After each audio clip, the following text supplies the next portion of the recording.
पियाजे के बताए विकास के 4 स्टेजेस के सफर पर चलते हैं। ये स्टेजेस हमें बताते हैं कि जन्म से लेकर बड़े होने तक एक बच्चे की सोच में क्या क्या बदलाव आते हैं। हेलो एंड वेलकम दोस्तों, कैसे हो आप सब। आई होप आप सब अच्छे होंगे और आपकी सीटेट एग्जाम की तैयारी भी बहुत अच्छी चल रही होगी। फ्रेंड्स, आज की इस क्लास में सीटेट के एक बहुत ही ज़रूरी सब्जेक्ट सीडीपी यानी बाल विकास से हर बार पूछे जाने वाले मोस्ट इंपॉर्टेंट टॉपिक जीन पियाजे के संज्ञानात्मक विकास के सिद्धांत को हम डिस्कस करेंगे, एकदम डिटेल में, आसान और क्लियर कॉन्सेप्ट्स के साथ, एग्जाम्पल्स के साथ। तो चलिए शुरू करते हैं। दोस्तों, इससे पहले वीडियो को लाइक करें, शेयर करें और मेरी इस मेहनत के लिए edu help by Raj channel को सब्सक्राइब कर नोटिफिकेशन बेल को ऑल पर सेट कर दें, जिससे और भी ओरिजिनल कंटेंट आपको मिले सबसे पहले। तो चलिए शुरुआत करते हैं पियाजे के सबसे पावरफुल, सबसे फेमस आइडिया से। उन्होंने कहा था कि हर बच्चा एक नन्हा वैज्ञानिक है। अब इसका मतलब ये नहीं कि बच्चे लैब कोट पहनकर घूमते हैं, नहीं। इसका मतलब है कि वो अपने आसपास की दुनिया को समझने के लिए लगातार खोजबीन करते हैं, सवाल पूछते हैं और अपने खुद के एक्सपीरियंस से सीखते हैं। वो ज्ञान को बस सुनते नहीं हैं, बल्कि उसे एक्टिवली बनाते हैं, उसका निर्माण करते हैं। तो ये इतना कमाल का विचार दिया किसने था? ये थे जीन पियाजे, स्विट्जरलैंड के एक मनोवैज्ञानिक, जिन्होंने बच्चों के सोचने के तरीके को देखने का हमारा नजरिया ही हमेशा के लिए बदल दिया। और सबसे मजेदार बात जानते हैं क्या है?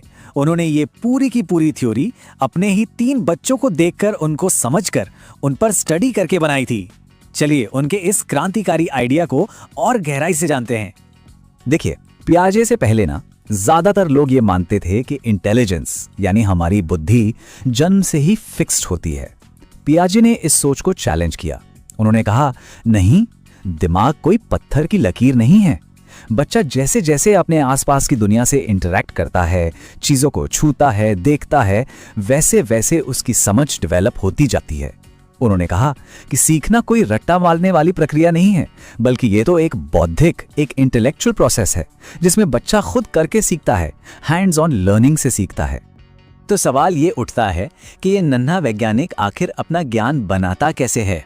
पियाजे के अनुसार बच्चे के दिमाग में कुछ खास टूल्स या आप कह सकते हैं औजार होते हैं, जिनका इस्तेमाल करके वो दुनिया को समझता है।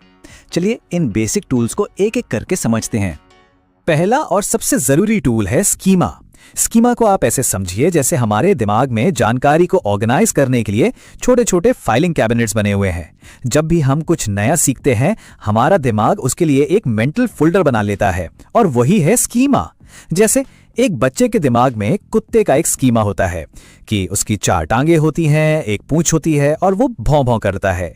इसी तरह स्कूल का, परिवार का, खाने का, हर चीज का एक स्कीमा होता है। अच्छा, अब सोचिए, जब उस फाइलिंग कैबिनेट में कोई नई इंफॉर्मेशन आती है, तब क्या होता है? जाहिर है हम अपनी फाइल्स को अपडेट करते हैं। इसी अपडेट करने के प्रोसेस को पियाजे ने अनुकूलन या अडैप्टेशन कहा है। ये हमारे दिमाग का नए एक्सपीरियंसेस के हिसाब से खुद को एडजस्ट करने का तरीका है, और ये 2 बहुत भी इंटरेस्टिंग तरीकों से होता है। तो ये 2 तरीके हैं क्या? पहला है आत्मसातकरण यानी एसिमिलेशन। मान लीजिए एक बच्चे ने सिर्फ काला कुत्ता देखा है, उसके दिमाग में कुत्ते का स्कीमा बना हुआ है। अब जब वो पहली बार एक सफेद कुत्ते को देखता है, तो वो उसे अपने पुराने कुत्ता वाले फोल्डर में ही फिट कर लेता है। ये बस पुरानी फाइल में एक नया पन्ना जोड़ने जैसा है। लेकिन दूसरा तरीका है समायोजन यानी अकोमोडेशन। अब अगर वही बच्चा पहली बार एक बिल्ली को देखता है, अरे इसकी भी 4 टांगे हैं, एक पूंछ है, लेकिन ये भाव भाव नहीं, मियाऊ करती है। अब बच्चे का पुराना कुत्ता वाला स्कीमा काम नहीं करेगा, उसे एक नया फोल्डर बनाना पड़ेगा बिल्ली का। इसी को कहते हैं समायोजन। आपको पता है हमारे दिमाग को ना कंफ्यूजन बिल्कुल पसंद नहीं है। वो हमेशा इन 2 प्रक्रियाओं, आत्मसातकरण और समायोजन के बीच एक बैलेंस बनाने की कोशिश करता है। इसी बैलेंस को साम्याधारण या इक्विलिब्रेशन कहते हैं। जब कोई नई जानकारी हमारे पुराने स्कीमा में फिट नहीं बैठती, तो दिमाग में एक डिसइक्विलिब्रियम, एक बेचैनी सी होती है, और इस बेचैनी को दूर करने और बैलेंस वापस पाने के लिए ही दिमाग कुछ नया सीखता है, यानी एकोमोडेशन करता है। असल में यही सीखने की पूरी प्रक्रिया की जड़ है। ठीक है, तो अब जब हम ये बेसिक टूल्स समझ गए हैं, तो चलिए पियाजे के बताए विकास के 4 स्टेजेस के सफर पर चलते हैं। ये स्टेजेस हमें बताते हैं कि जन्म से लेकर बड़े होने तक एक बच्चे की सोच में क्या क्या बदलाव आते हैं। हम पहली 2 स्टेजेस से शुरू करेंगे। पियाजे का मानना था कि दुनिया का हर बच्चा डेवलपमेंट की इन 4 स्टेजेस से होकर ही गुजरता है और इनका क्रम कभी नहीं बदलता। आप इसे बच्चे के सोच के विकास का एक यूनिवर्सल रोड मैप समझ सकते हैं। संवेदी गामक, फिर पूर्व संक्रियात्मक, फिर मूर्त संक्रियात्मक और आखिर में औपचारिक संक्रियात्मक। पहली स्टेज है संवेदी गामक, जो जन्म से लेकर 2 साल तक चलती है। इस स्टेज में बच्चा दुनिया को अपनी इंद्रियों से यानी देखकर, सुनकर, छूकर और अपने एक्शन से समझता है। इस स्टेज की जो सबसे बड़ी अचीवमेंट है वो है वस्तु स्थायित्व या ऑब्जेक्ट परमानेंस। इसका मतलब है कि बच्चा ये समझने लगता है कि कोई चीज अगर उसकी आंखों के सामने नहीं भी है तो भी वो गायब नहीं हो गई, वो मौजूद है। जैसे माँ अगर कमरे से बाहर चली भी जाए तो भी बच्चा जानता है कि माँ है। अब आती है दूसरी स्टेज, पूर्व संक्रियात्मक अवस्था, जो 2 से 7 साल तक की होती है। यहाँ भाषा का विकास बहुत तेजी से होता है और बच्चा सिंबल्स का इस्तेमाल करना सीख जाता है। लेकिन इस स्टेज में बच्चे की सोच में कुछ मजेदार लिमिटेशंस होती हैं। सबसे बड़ी है अहम केंद्रित सोच यानी ईगोसेंट्रिज्म। उसे लगता है कि दुनिया को वो जैसा देखता है बाकी सब भी ठीक वैसे ही देखते हैं। इसके अलावा 2 और बड़ी लिमिटेशंस हैं जिनसे सीटेट में अक्सर सवाल बनते हैं, अपरिवर्तनीयता और केंद्रीकरण। चलिए केंद्रीकरण या सेंट्रेशन को एक क्लासिक एग्जाम्पल से समझते हैं। अगर आप इस उम्र के बच्चे के सामने 2 अलग अलग आकार के गिलासों में बराबर पानी डालें, एक लंबा और पतला, दूसरा छोटा और चौड़ा, तो बच्चा हमेशा यही कहेगा कि लंबे वाले ग्लास में ज्यादा पानी है। पता है क्यों? क्योंकि उसका ध्यान सिर्फ एक ही चीज पर सेंटर्ड है और वो है ग्लास की ऊंचाई। वो उसकी चौड़ाई पर ध्यान ही नहीं दे पाता। करीब 7 साल की उम्र के बाद बच्चे की सोच में एक बहुत बड़ा जंप आता है। अब वो दुनिया को ज्यादा लॉजिकल और सिस्टमैटिक तरीके से समझने लगता है। चलिए डेवलपमेंट की अगली 2 स्टेजेस को देखते हैं।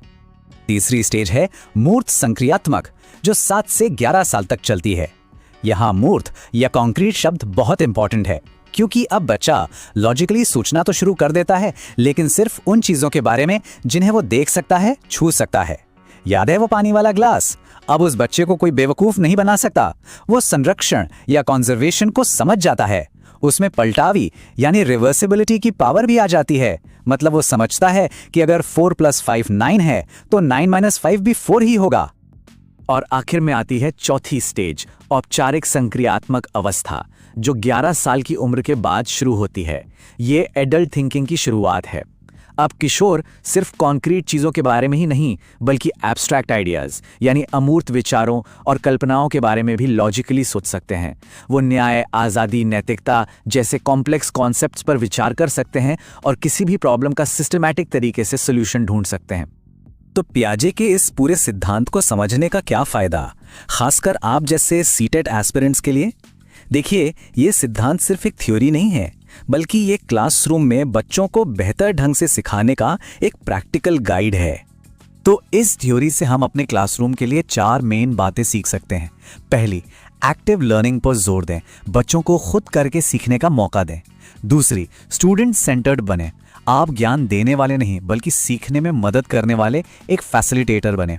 तीसरी, ये समझें कि बच्चे किस स्टेज में हैं और उसी के हिसाब से अपनी टीचिंग मेथड्स को ढालें।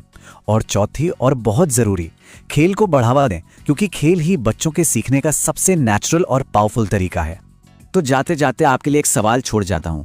पियाजे के नन्हे वैज्ञानिक वाले आइडिया को ध्यान में रखते हुए एक टीचर के तौर पर आप अपनी क्लास में ऐसा क्या करेंगे जिससे हर बच्चा एक एक्टिव नॉलेज कंस्ट्रक्टर बन सके?